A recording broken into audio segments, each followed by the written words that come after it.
I'll start with Miracle. Get your first career start, get a career night tonight. I mean, when did you find out you were starting, and I mean, how ready did you feel like you were for that moment?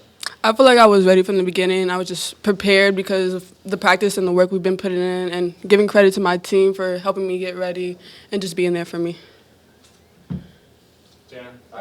Aaron, you and Jacayla kind of connected for the play of the night, I'd say. What's going through your head when you're tossing the lob? So I like to refer to myself as a big guard, and I think I can see the floor very well. So I was looking to score, but I seen her run on the opposite side, and every day in practice we work on making the next pass, whoever's ahead of us, and I seen her point up, so I had to give it to her.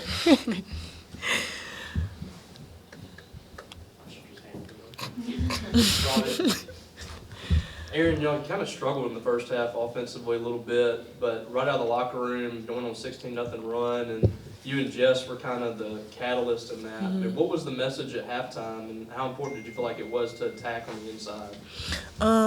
Jess got some early fouls, so just between us two, I told her, like, it's a new half, like, let's both go dominate. The thing we're working on this year between the two of us and the rest of the post is just dominate every time we're in the paint. So I would say just doing what we know how to do and just carrying the team. Yep.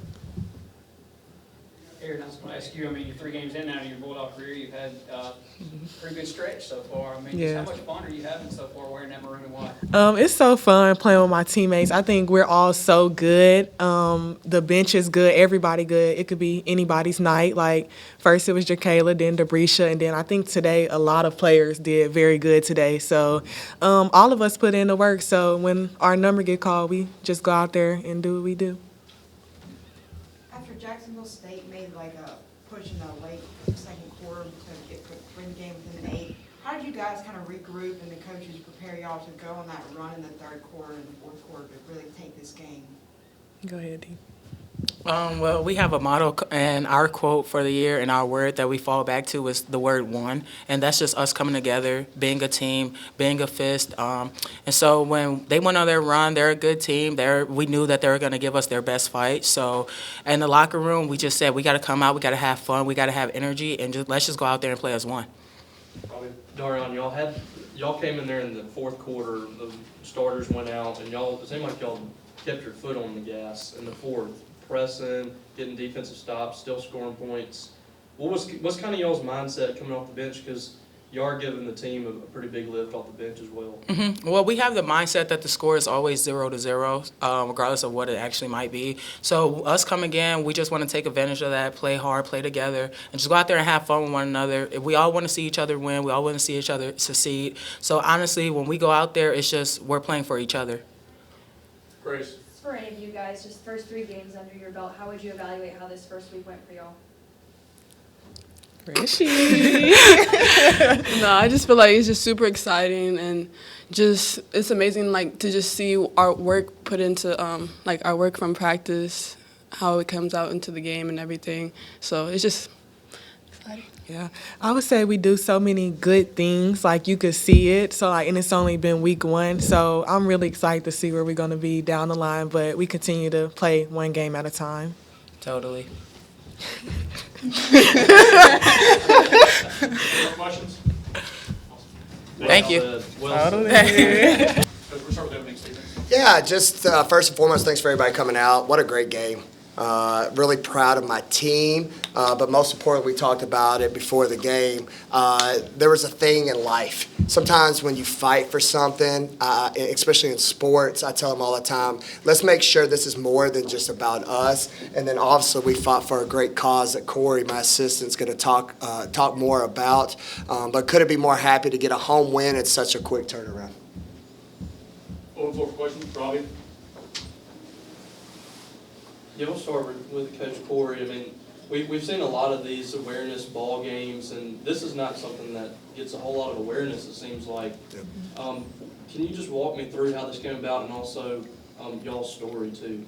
Yep. So last year, November, I wore a purple shirt for one of the games, and Coach Sam was like, okay, why are you wearing purple? And I explained why, because it wasn't something that I had ever really discussed prior to that. Yeah. And so I explained to him that Corey, my middle son, has epilepsy, and that purple is the awareness month. And he told me that night, like, look, I believe in these, things that our assistants believe in, and I promise you next year we're going to have an awareness game. And I was like, nobody has awareness games for epilepsy, but he followed through on that, and with the help of Jimmy and our marketing team, we were able to make this happen. And Corey's 12, and he was diagnosed about 10 years ago with epilepsy, and he has absent seizures, and so they're a little bit different. And so me and my husband weren't aware that that's what was going on with him. We thought it was something else, and he had a very long seizure one day after a game where we had to call the ambulance, and that's kind of just where it all started. And so this game was important, and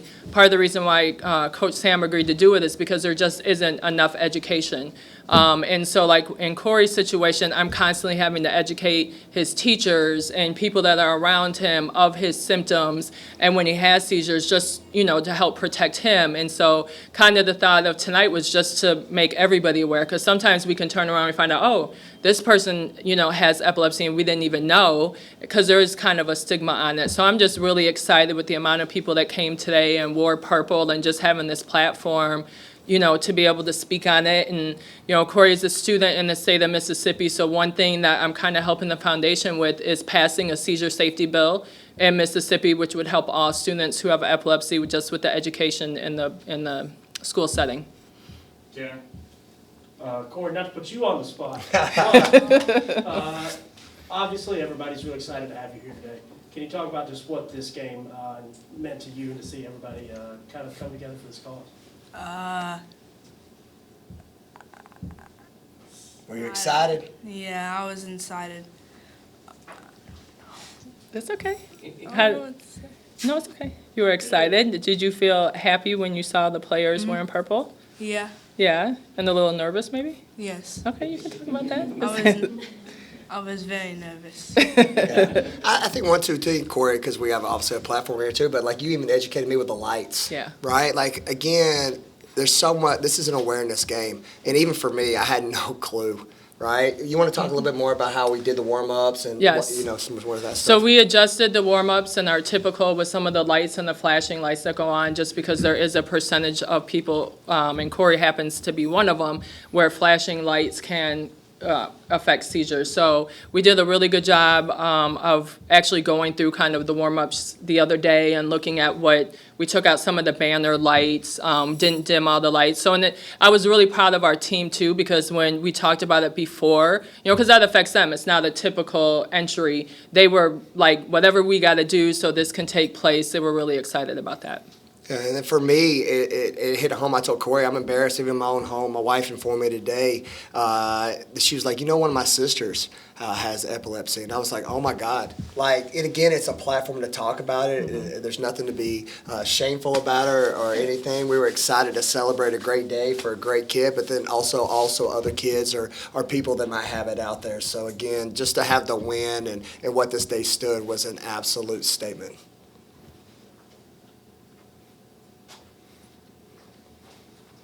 Robbie, Sam, what did you say at halftime? What did we say? See, this is fun when I have my assistant coach up here with me, right? So she gets to see the smoke. You know what? We're a team on a destiny. I talked about it before. First game of the year, it's a journey.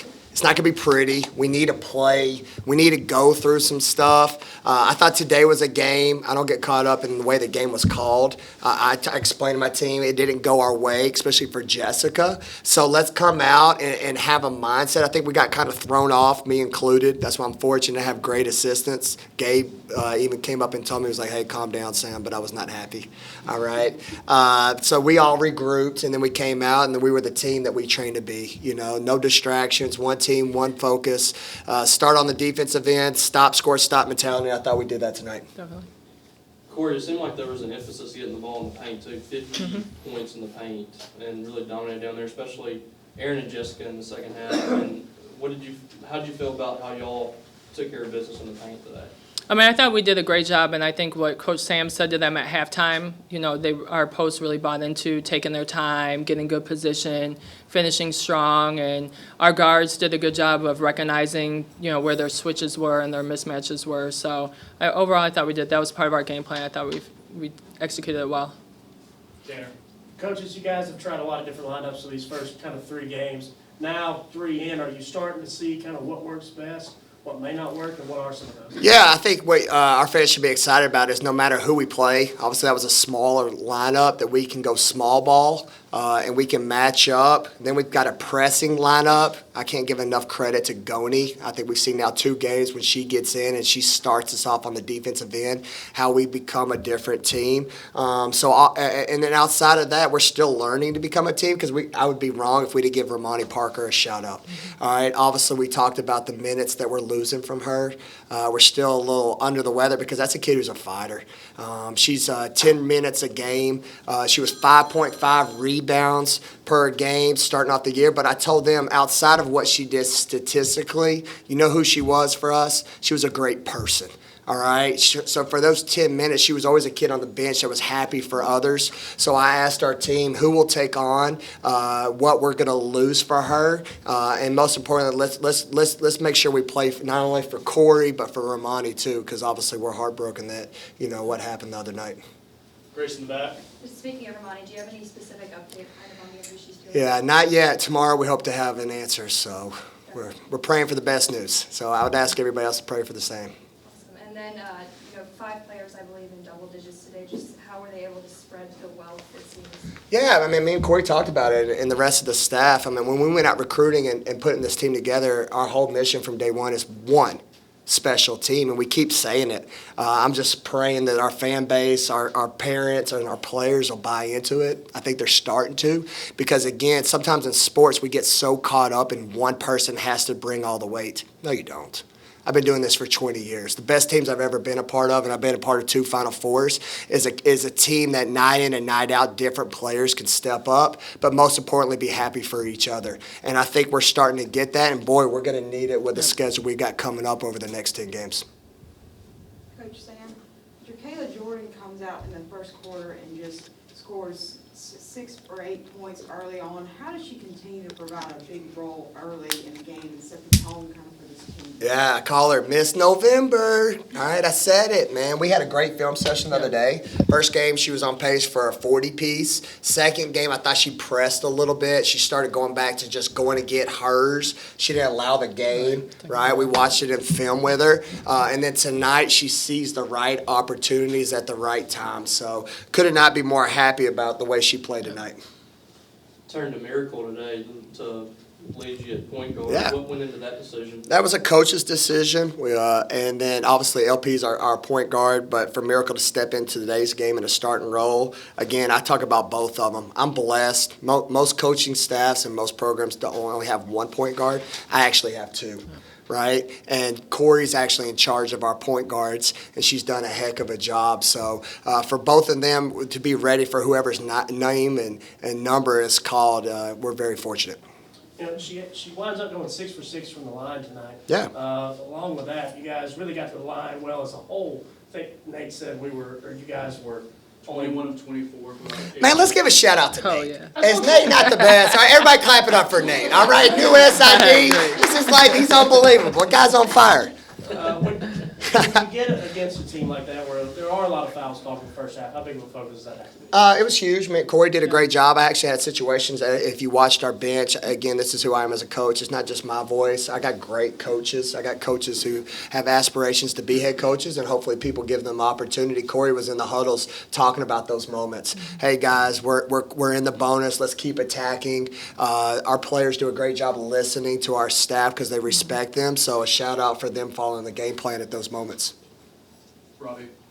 Corey, back to Miracle. I mean, what kind of makes her a player that can have an impact in year one? It's tough to do to make that transition. I know she played on a elite high school basketball team that probably has a lot to do with it, but what's kind of her makeup?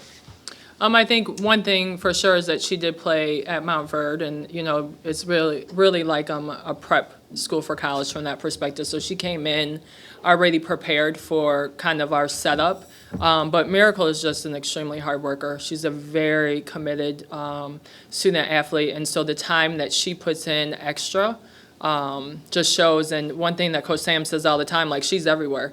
If the ball is over here, she's over here, offense, defense. And so, I think where she'll continue to grow is leading. So, per se from her point guard perspective, but she does so many great things well right now, and I just think it's from her own experience. Yeah, and to add to that, I think she's probably going to be mad when she goes home tonight because she had 1 rebound. Yeah. This is a kid who's been averaging 5 to 6 per game, but the most important thing I'm excited for her is she had 4 assists to 1 turnover, and that's what Corey's been really preaching to her is she's a kid who's capable of those numbers, so it was great to see. Any more questions for What did you coaches? see in the first half turnover-wise? I don't think you had a single one in the third quarter. Yeah, that's that ooh-wee moment we always talk about, Robbie, right? This team is capable of big ooh-wee moments. We're never out of a game. A 30-piece in 1 quarter was a statement. I just think we got caught up. Like I said, me too. The whistle didn't go away. Jess, especially early. I think she's one of the best post players in the country. For her to get the charge call, and it's just one of those nights. But again, testimony to our young women to regroup, refocus, and bring it that second half. Any more questions for coaches and Corey? Thanks, everybody. Perfect. Thank you. Appreciate y'all. Good job. Good. boss. He was a little nervous. Yeah, man. Maybe one of the Jack was.